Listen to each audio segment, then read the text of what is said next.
Nous sommes arrivés donc au prieuré de Mayenne. Je suis avec Jürgen Slotgen qui est philosophe, historien, artiste lui-même, qui est le propriétaire des lieux. Bonjour Jürgen, comment ça va? Bonjour, eh bien écoutez, ça va, vous voyez, il y a du monde. Alors quand il y a du monde, on est moins triste tout seul dans ces lieux.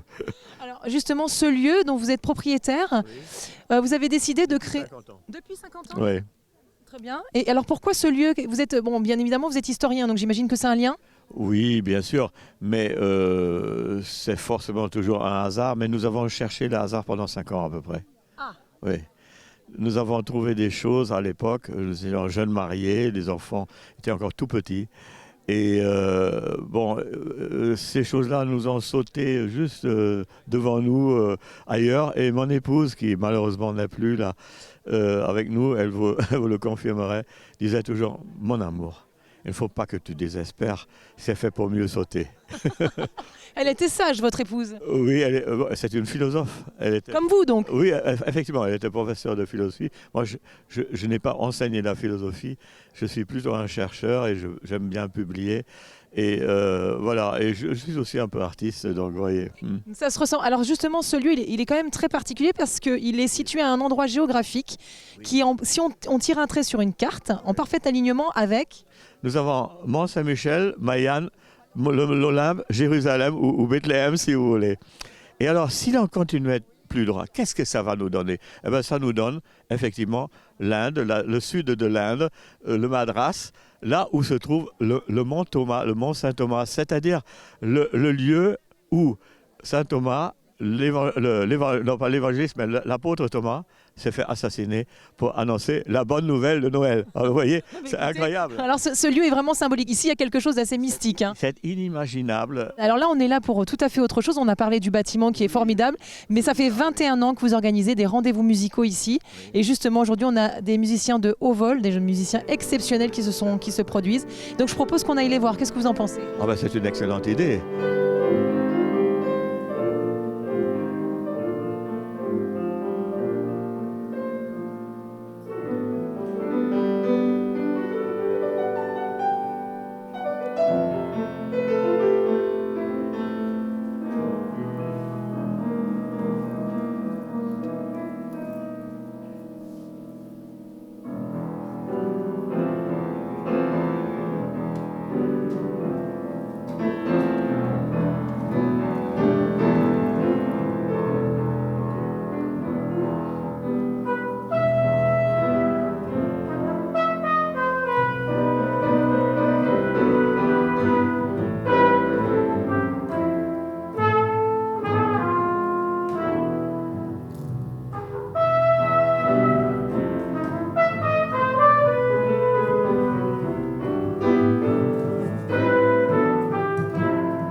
D'assister à un concert merveilleux, un franc succès. Je suis donc avec Olivier Levaux. Bonjour Olivier, ça va bien?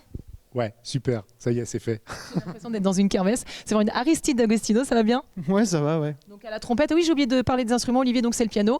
Aristide, c'est donc la trompette. Et nous avons Thibaut Renoux. Ça va bien Thibaut, qui est la contrebasse? Très bien, merci. Alors, je vais essayer de vous resituer un petit peu pour les téléspectateurs et téléspectatrices qui ne vous connaîtraient pas encore. Alors, Thibaut et Aristide, pour le coup, vous avez un point commun.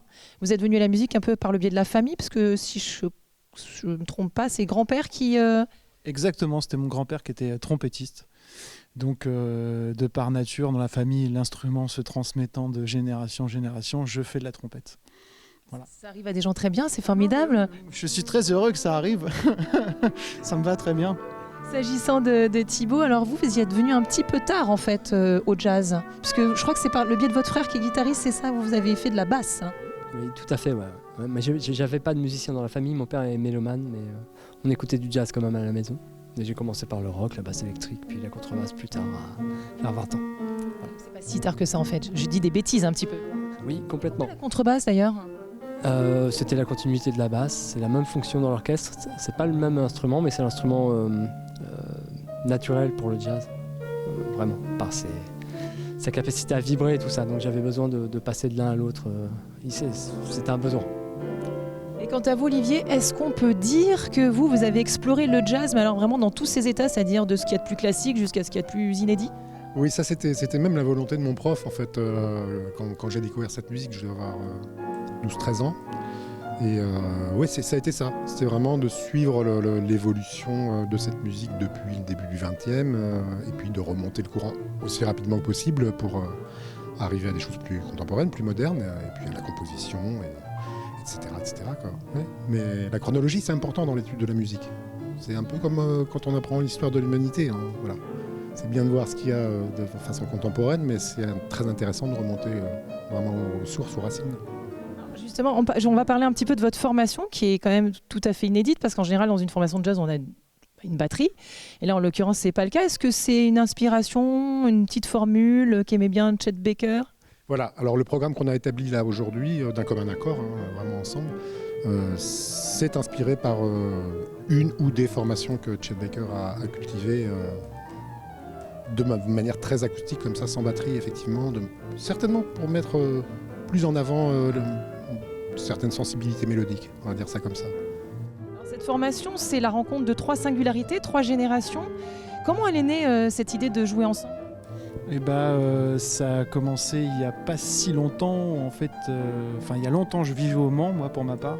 Je suis parti à Bruxelles pendant 7 ans, à peu près. Et quand je suis rentré, ça s'est imposé un peu de soi-même de rejouer avec Olivier, avec qui j'avais pas forcément beaucoup croisé le fer, mais avec qui j'avais jamais, etc. Puis il m'a proposé, ouais, tu veux jouer en duo? Je fais ouais, carrément, avec plaisir et tout. On a commencé à se voir régulièrement en duo. Et puis un peu pour le même moment, j'ai rencontré aussi Thibaut, qui avait déjà rencontré Olivier, etc. Avec qui il joue dans un de nos projets aussi maintenant. C'est-à-dire que le monde du jazz est petit, donc. Oui, c'est ça, exactement. Le monde du jazz est très petit. Et donc, du coup, Olivier m'a proposé de reprendre un peu le répertoire de Chet. Moi, j'ai fait ouais, carrément, et tout avec Thibaut, ça peut être super. Et voilà, quoi. Les choses se sont faites comme ça. Mais on se voit dans des projets différents et variés, quoi. Et pour vous aussi, Thibaut, c'était une évidence? Ah oui. En fait, c'est la petite communauté des musiciens de jazz, d'autant plus là où on vit dans la ville, au Mans.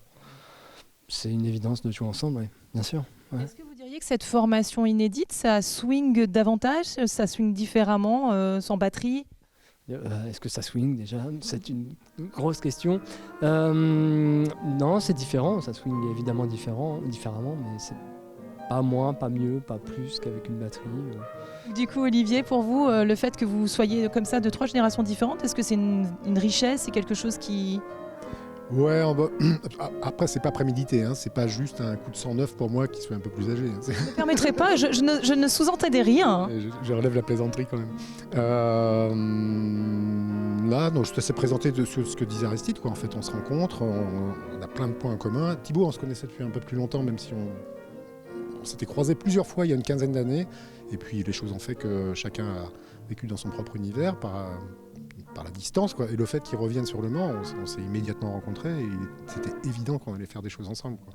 On a une culture très large dans le jazz à nous trois et on a beaucoup d'éléments en commun, quoi. Donc, ouais. Justement, est-ce qu'il y a des petites choses à nous annoncer, des prochains concerts, etc. Puisque là, c'était vraiment génial. Donc on a envie que ça continue. Alors il faut dire que ça s'est très très bien passé, effectivement. Là, le public était... d'habitude. Si, d'une manière générale, mais c'est vrai que la programmation du lieu est plutôt une programmation de musique classique. Alors moi, j'étais déjà venu jouer il y a 5 ans avec une autre formation et on avait été très chaleureusement accueillis. Donc je suis pas super surpris, mais là, il faut dire quand même qu'aujourd'hui, voilà, c'est presque la standing ovation, quoi, et ça fait vraiment super plaisir, quoi. Voilà. L'acoustique, elle est vraiment particulière ici. Magnifique. Je dirais c'est vraiment 100%, quoi. Il n'y a vraiment rien à dire. Et que ce soit dans cette formule plus acoustique ou dans celle que j'avais amenée où on jouait avec un batteur, en fait, on n'a jamais eu de problème d'acoustique ici. On n'a pas d'amplification, tout le monde s'entend bien, le public entend super bien, quel que soit l'endroit où on est dans la salle. Là, c'est top du top. Vraiment. Formidable. En tout cas, ils acquiescent, donc c'est bien. Merci messieurs. Je vous laisse vaquer à... Merci beaucoup. Alors c'est déjà la fin de l'émission. Jürgen, merci de nous avoir reçus chez vous. Il y a quand même 2 choses à annoncer. Il y a évidemment ce chantier derrière nous. Oui, on ne peut pas annoncer la fin tout de suite, parce que c'est un gros chantier, et non seulement ça, mais il est surtout très complexe, parce que c'est un bâtiment qui a été classé inédit dans l'état actuel des connaissances à l'unanimité par la Commission nationale, et donc il pose des problèmes au niveau architectural, d'identification sur le plan de la restauration, etc. Alors, il y a eu des modifications, et la dernière actuellement, c'est d'avoir décidé de démonter totalement le bâtiment en bois, c'est-à-dire la charpente, pour valoriser une restauration entièrement en bois. C'est-à-dire que les charpentiers d'aujourd'hui, français, ils vont nous montrer que les charpentiers probablement français il y a 600 ans sont leurs contemporains. Très bien. Et alors, il y a quand même un très très joli événement qui a lieu incessamment sous peu, très très rapidement là, pour le coup. Oui, dimanche prochain, le 6 août, nous avons donc un duo cette fois-ci, chant et piano. Alors, le pianiste, c'est un de nos grands pianistes en France qui est d'origine libanaise. Eh bien, c'est Billy Eddie. Billy Eddie, qui est professeur à Paris, entre autres, mais il est aussi soliste très réputé. On a intitulé cela un voyage insolite, parce que figurez-vous, c'est un voyage à travers l'histoire de la musique, en quelque sorte, du grégorien au départ jusqu'à Erik Satie à la sortie, à l'arrivée sur la mort de Socrate, qui sont des œuvres extrêmement sérieuses. Et alors, ce qui est intéressant avec Billy Eddie, je l'ai encore eu au téléphone là aujourd'hui, il y a 2-3 jours, on a parlé de son interprétation, par exemple, de Bach, de Handel, etc. Et il aura une interprétation très originale, notamment de Bach, il faut le voir. Ça donne très envie. En tous les cas, donc dimanche 6 août, à quelle heure ? 16h30. 16h30 dimanche 6 août, rendez-vous ici au Prieuré de Mayenne. Quant à nous, on se retrouve la semaine prochaine pour de nouvelles aventures. En attendant, prenez bien soin de vous, je vous embrasse, et pour ceux qui sont en vacances, profitez-en bien.